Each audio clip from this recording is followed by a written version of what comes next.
Welcome on into this edition of The Verdict. I am your host, Sean Brace from PhillyUpture.com. Over to my right, my co-host today, Mr. Tom Byrne from Mad Dog Sports Radio, TB.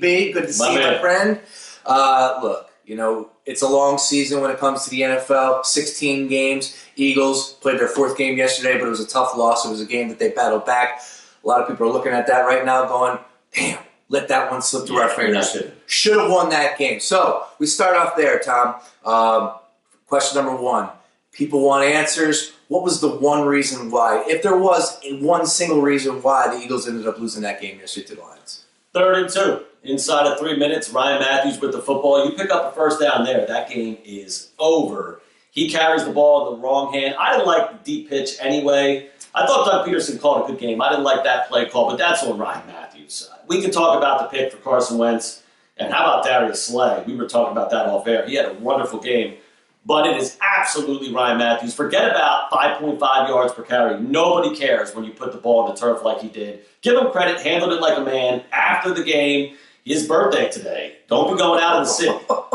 Ryan Matthews is the biggest reason they lost. Yeah. No, you're right. And it's funny because you look at two seasons ago with Chip Kelly where they started off 9-3. And I remember in that season, it was like they lost the game, and I was just like, it's going to be all right. Yeah. But with this loss, this one stings. This one they needed to come home with because the schedule's only going to get tougher. We'll talk a little bit more about that coming up here shortly. But if you want one answer, I have to side with you because that was obviously the turning point of the ball game. But my mind goes to just a sluggish start in the first half. The 14 penalties to 2. Yeah.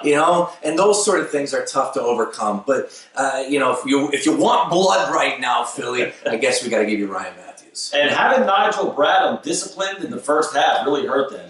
Theo Riddick made him look like a fool twice. First on the touchdown for the cover, and then he missed a tackle that led to the 21-7 score. Yep. So I felt they did that for disciplinary reasons. We'll see what Doug Peterson says today. Yeah. Well, here's what I do know, that he played, I guess, 20 out of 32 plays in the first half, so there's only 12 plays. Wasn't that high? Yes, that's what I said. It seemed like he was on the field that much. That's what I said. I was like, no way was it that high, but it was. So now it's in that area where, was it just a bad call as far as coaching is concerned?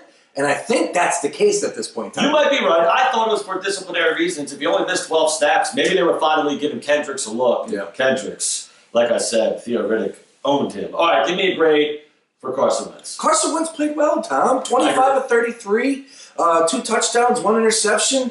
I can't really go too crazy about that interception at the end of the game. Did it cost him? Absolutely. He took a shot. He had one-on-one coverage. All you needed is 35, 40 yards to get in field goal range, and you would have came home with a victory there. So I'm a little frustrated with that, but I thought he played well. 25 to 33, like I said, on the road. 33 pass attempts as a rookie in your second away game in the NFL. There's a lot to be said. Grade, I'm going to give him a B. I'll give him a B+. I'm with you 100%. I would have loved to see a clutch go there on the final drive, take him right down the field, storybook ending. Yep. He went for it. He left it in the air a little too long. Slay made a great play on the ball. I'm not going to kill him on the road. My expectations for this team were so low anyway. I was dead wrong about the Eagles, I'll be the first to admit. Even though they lost, it stung. I can't help but feel optimistic, which is odd for Philadelphia, right? But I will be optimistic with Carson Wentz. He looks like the real deal. Now, remember, RG3 looked like the real deal through 16 in DC, so let's not go too crazy. Mm-hmm. But right now, how do you not love what you see from Carson Wentz? Yeah, you do. You have to. And he's one of the reasons why when we talk about this tough remaining schedule with the Seahawks, the Packers, the Falcons, the Vikings, and oh, by the way, we're going to get to the NFC East right now. Tough slated games for the Eagles. The one factor in my mind that makes me a little relaxed is Carson Wentz. No doubt. That's the truth. All right, let's pick up. And the defense overall. That's Second true. half, they showed up after being embarrassed. They gave up 47 in the first rushing, 77 in the second. I don't know what happened, but they made adjustments. And they had all 3 timeouts left at the end of the game. Doug Peterson has won me over already. I wonder what Jim Schwartz said at halftime because he had them boys fired up. He's a good defensive coordinator. Yes, he is. Yeah. Speaking of fired up, it's about time to get fired up because finally we got an NFC East challenge happening this upcoming week in Washington. Eagles head to D.C. to take on the Skins. The first game in the division. Obviously, got 5 more after that. So we got a long way to go. But here's what I'm asking you, Tom. How are your feelings about the NFC East? Because at the beginning of the season, with the Skins losing 2 in a row, and they won the division last year, Tony Romo going down, the Giants, do you really have any confidence? I was looking at this division going NFC East, but now it's more looking like the Beast. How about Dak Prescott? Unbelievably good. Let's be honest here in Philadelphia. We all get our back up. Wentz is better. You can't go wrong with either. Mississippi State stinks without him. They had no business being number 1, so I was shocked he went in the 4th round. He made a mistake. He got a DUI in March. He's a good kid. He got 2 degrees at Mississippi State. What a great job. I thought it was obvious they go back to Tony Romo. Brace, I'm not so sure. That's the biggest storyline to me in the NFC East. Do they go back to Romo? I think it comes down to the game in Lambeau a week from yesterday. If they win that game, Dallas is going to stay with Prescott. If they lose, I think they go back to Romo. Keep an eye on that. I still think Dallas is the toughest out here. Rod Marinelli's done a great job at that defense. All of a sudden, Morris Claiborne looks good in the secondary. All of a sudden, they get a pass rush every once in a while. The Skins, Kirk Cousins bet on himself. I don't buy the Skins. Yeah, I'm with you on the Skins. I don't buy the Skins at all. I thought they got lucky last year, and even as poor as the Eagles played, remember they had an opportunity to win the division at the Link. Yeah, they did. So that tells you a little something there. I have no confidence in the Skins. The Giants just lost 3 in a row, and you got Odell Beckham making love to the kicking net, which is funny. But at the end of the day, Odell, guess what? He just lost again. So they're dealing with that sort of thing. You're right about Dallas. That's the number 1 contender right now for this division with the Eagles. And what can you say about Zeke? Wow. Is he not the truth or what? The Cowboys had a great draft. Yeah, they did. And I said it at the time. Number 4, Elliott. Criticism because he's a running back. You know what? Take Leonard Fournette number 4 next year, too. Okay. Running backs can still have a big-time impact. Prescott, 4th round. Jalen Smith from Notre Dame. Trust me, he's going to be a beast. Yeah. They didn't wait a year. It's almost like that Embiid type thing, although he had to wait 2. He's going to be great. Unfortunately, it looks like the Cowboys did a nice job drafting that. Add that up with the offensive line that they've been stacking up for the past couple seasons. The defense doesn't have a lot of talent. Rod Marinelli's done a great job. Eventually, I think that D will be exposed. Still beatable, though. Still beatable. Absolutely beatable. They better beat them in Philadelphia. I think they will. Love it. Love it. Question 4, what we got here? Big storyline from the weekend, outside of Prescott and Romo, to you, is what? I got to go Minnesota Vikings, Tom. Again, it just comes back to the week before the season, and the most important position in all sports is not the goaltender in hockey, no. It's the quarterback, all right? And for them to lose Bridgewater, and everybody was just thinking big picture about this squad, and you lose your starting quarterback, it goes down. They're talking about amputating his knee, his leg. That's how bad it was at practice. They lose Adrian Peterson. I'm sure it's just been crazy. So many things stacked up against them. They make a trade for Sam Bradford, something that we don't believe in Sam Bradford. He's looked great. Six touchdown passes, no interceptions. Defense is just getting after it, and they embarrassed the Houston Texans yesterday. So I got to go with the Minnesota Vikings right now are my number 1 storyline in the NFL. I thought you might go Brady, but the Vikings, absolutely fair. They've been unbelievably impressive. I thought the Eagles stole a first rounder and a 4th for him. Evidently, it might be a decent trade for both, but Minnesota might have to go to the Super Bowl and justify that trade. They gave up a lot, so I still like it from both sides right now. Quite a bit. Hey, look, Tom Brady coming back. That was an amazing game. It was the Cleveland Browns. I thought he was going to struggle. I'll be honest. I put it out there in group text messages. I said, if he comes back from tanning naked across seas, taking 4 weeks off, he was playing catch with the kids in the backyard, but he wasn't working out. And all of a sudden, he comes back, and it's like he never missed a beat. It's Tom Brady. It's Tom Brady. And it's the Cleveland Browns. True.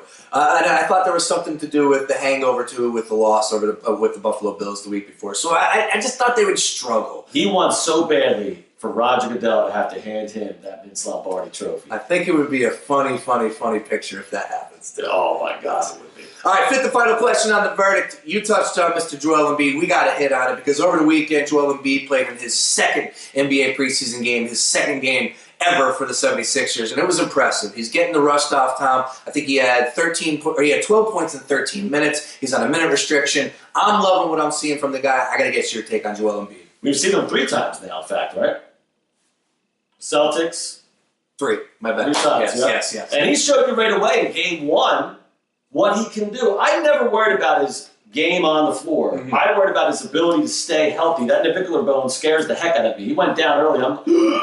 Because I already got the kick in the gut from the Ben Simmons news, but this kid is special. In that game, the very first one, he gets the ball, unbelievable Akeem Olajuwon-like move in the post, goes over the shoulder, next time down, blocks, gets out on the break, and shoots from three-point range. Right there is all you need to see.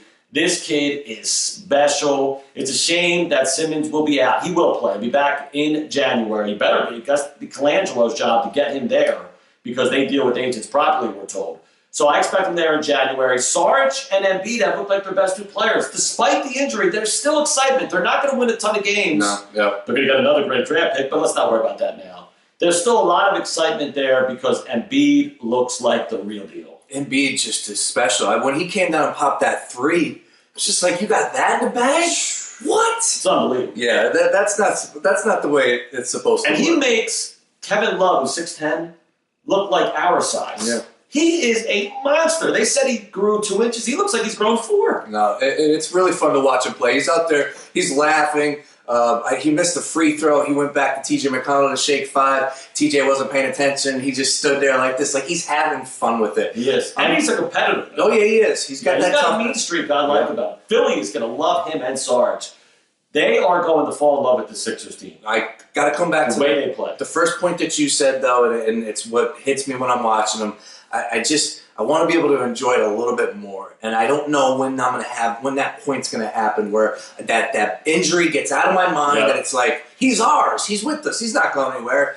Will that come? Will that happen in January and February? I think once we get to that point, then I can loosen up a little bit. Maybe. But I just still look at him going, oh, I don't know if that feeling ever goes away. Okay. With the guy who's been out 2 consecutive seasons, but at some point, you're right. You got to stop holding your breath. You're right.